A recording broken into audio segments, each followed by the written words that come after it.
Cette quatrième génération de Renault Mégane a été lancée en 2016. En 2018, il ne s'est pas passé grand-chose dans la gamme, sauf pour la gamme de motorisation qui a été complètement chamboulée, à la fois en diesel et en essence.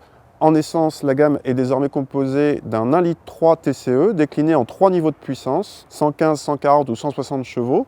On essaye ici la définition la moins puissante, donc 115 chevaux, qui est uniquement disponible en boîte mécanique à 6 rapports.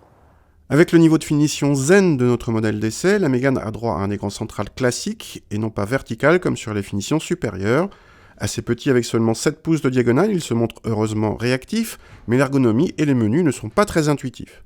La qualité de présentation est correcte pour la catégorie, mais moins flatteuse et moins chaleureuse que celle de la 308 ou de la Golf. L'équipement de cette Mégane en finition zen comprend l'essentiel, dont la climatisation, mais le GPS et le freinage automatique d'urgence sont en option.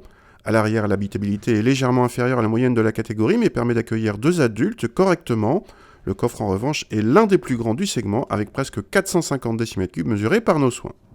Sur ce segment des compacts, sur ce niveau de puissance à 100-120 chevaux, la plupart des rivales sont avec des moteurs 3 cylindres.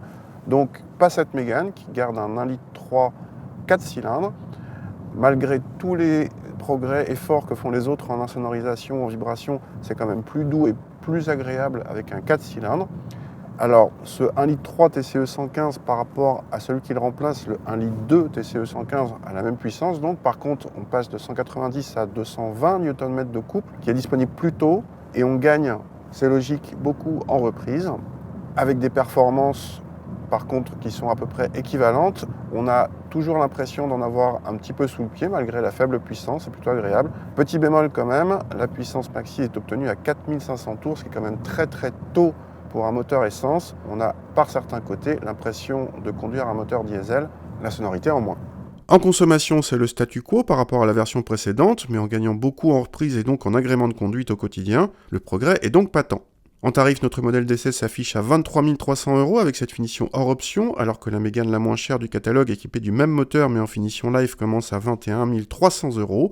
C'est très proche de la 308 PureTech 110, mais une Seat Leon TS 610 est mieux placée, de même que les Kia Ceed ou Hyundai i30 à équipement équivalent.